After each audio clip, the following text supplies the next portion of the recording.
In May 2025, a significant high-level meeting took place in Moscow. This event highlighted the strengthening military ties between Ethiopia and the Russian Federation. Ethiopia's delegation was led by Field Marshal Birhanu Jula, Chief of General Staff of the Ethiopian National Defense Force and the State Minister of Defense. Their Russian counterparts included Deputy Defense Minister Alexander Fomin and Anatoly Panchuk, Chairman of the Russian Working Group for Military Cooperation. This meeting was part of the 14th Ethio-Russian Intergovernmental Working Group on Military and Technical Cooperation, underscoring the institutionalized nature of their defense relationship. Discussions in Moscow were comprehensive, focusing on the implementation of existing agreements. Both sides emphasized the importance of translating signed pacts into tangible outcomes. Addressing contemporary security challenges was also a key agenda item. These challenges affect not only Ethiopia, but also the broader Horn of Africa region. The delegations explored future partnerships, indicating a shared long-term strategic vision. The participation of the Ethiopian Air Force commander suggested specific interests in aviation technology and training programs. During the summit, both Ethiopian and Russian officials reaffirmed their commitments to maintaining sustained dialogue. Enhanced communication channels were highlighted as vital for managing the complexities of their strategic partnership. A shared objective was the promotion of regional stability in the Horn of Africa. However, interpretations of how to achieve this stability might differ. Russia committed to supporting Ethiopia's ongoing defense modernization efforts, a key deliverable sought by Addis Ababa. Ethiopia's State Minister of Defense, Martha Luigi, emphasized that military and technical cooperation is a fundamental pillar of the strategic partnership between the two nations. Anatoly Panchuk reciprocated this sentiment, expressing Russia's readiness to enhance this cooperation, signaling Moscow's proactive stance in strengthening these ties for mutual strategic benefit. The current military cooperation between Ethiopia and Russia is a continuation of a long-standing relationship. This partnership has deep historical roots dating back to the Cold War era. During the Cold War, the Soviet Union became a key ally for Ethiopia, especially after significant political changes in the 1970s. This alliance provided Ethiopia with crucial military and economic support, influencing its regional power for decades.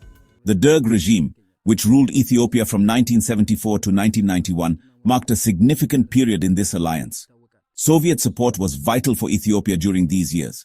The assistance included a wide range of military hardware, from small arms to advanced weaponry like tanks and aircraft.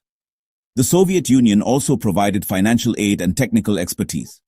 The Ogaden War between Ethiopia and Somalia from 1977 to 1978 highlighted Soviet commitment. Soviet military intervention during this conflict was unprecedented. Reports indicate that military aid exceeded $11 billion, including advanced weaponry systems. Thousands of Cuban troops, acting as Soviet proxies, also participated in the conflict. Soviet military advisors provided strategic guidance and logistical support, helping Ethiopia repel the Somali advance. After the Soviet Union dissolved in 1991, the partnership experienced a significant decline. The changing geopolitical landscape and Russia's internal issues led to a cooling of relations. However, the historical connections were not entirely severed. In recent decades, particularly since the early 2000s, both Moscow and Addis Ababa have worked to revive this military alliance. This revival aims to adapt the old partnership to the complexities of the modern global order, reflecting mutual strategic interests. Ethiopia and Russia have entered a new phase of military cooperation, marked by a series of significant agreements. A major milestone was the Comprehensive Military Cooperation Agreement signed in 2018. This agreement laid the groundwork for collaboration across various defense sectors. It included provisions for joint military training exercises to enhance interoperability and share expertise. The agreement also outlined frameworks for collaboration in multinational peacekeeping operations. Additionally, it established channels for shared strategies in counter-terrorism and maritime security cooperation. Building on the 2018 agreement, a subsequent agreement in 2021 further solidified the partnership. This accord aimed to enhance the capabilities of the Ethiopian National Defense Force, or ENDF. The focus was on knowledge transfer programs, allowing Ethiopian personnel to benefit from Russian military education and doctrine. It also aimed at upgrading essential skills for Ethiopian soldiers, sailors, and airmen through specialized training. The 2021 agreement facilitated pathways for acquiring modern military technology and potentially joint development projects. In March 2025, a landmark development occurred with Russia agreeing to support Ethiopia's naval ambitions. Russia committed to providing substantial support for Ethiopia's project to rebuild its navy. This follows a less successful attempt by Ethiopia to partner with France for the same objective. Russian support includes comprehensive training for Ethiopian naval personnel and potentially the supply of naval vessels. This represents a significant step towards realizing Ethiopia's maritime aspirations. Ethiopia's naval ambitions are rooted in its history and strategic calculations. Ethiopia's original navy, established in the 1950s, was disbanded in 1993 following Eritrea's independence. In 2018, Prime Minister Abiy Ahmed announced plans to revive the nation's naval capabilities. This strategic decision aims to project Ethiopian influence beyond its land borders and secure its future maritime economic interests. Ethiopia is significantly strengthening its military alliance with Russia, driven by multifaceted and pragmatic motivations. This partnership provides Addis Ababa with critical support in a complex and often tense regional geopolitical environment.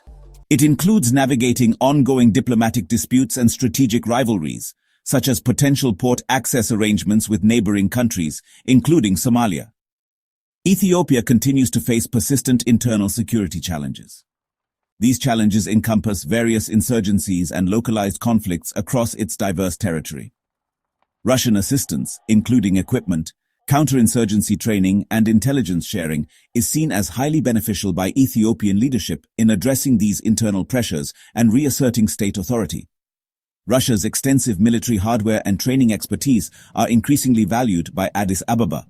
This is particularly relevant as some traditional Western partners have become more cautious in their defense engagements with Ethiopia. This caution often stems from concerns regarding Ethiopia's human rights record, highlighted during the Tigray conflict from 2020 to 2022. Consequently, Russia's no-strings-attached approach to military and political cooperation is viewed favorably. It offers Ethiopia necessary defense support without conditions related to internal governance or human rights compliance, an attractive proposition for the current administration. This enhanced cooperation with Ethiopia is part of a broader diplomatic strategy by Moscow. It is integral to Russia's long-term strategy to expand its military and political footprint across Africa. Russia aims to counter Western influence and present itself as a reliable alternative major power partner for African nations. Ethiopia, as Africa's second most populous country and a significant player in the Horn of Africa, is a strategically vital hub for these Russian ambitions. Its location offers proximity to crucial maritime routes in the Red Sea and the Gulf of Aden, enhancing its strategic value to Russia. The strengthening of the Ethio-Russian defense alliance carries significant implications for regional stability. It has the potential to reshape the existing geopolitical dynamics within the Horn of Africa. Such a shift could alter established power balances among regional states and potentially exacerbate pre-existing tensions if not managed with careful diplomacy. Russia's interest in securing naval access, possibly including naval bases or logistical facilities in the Red Sea region, coupled with Ethiopia's naval aspirations, signals a new layer of strategic competition in this critical maritime corridor. The long-term effects will be closely monitored by regional and international observers.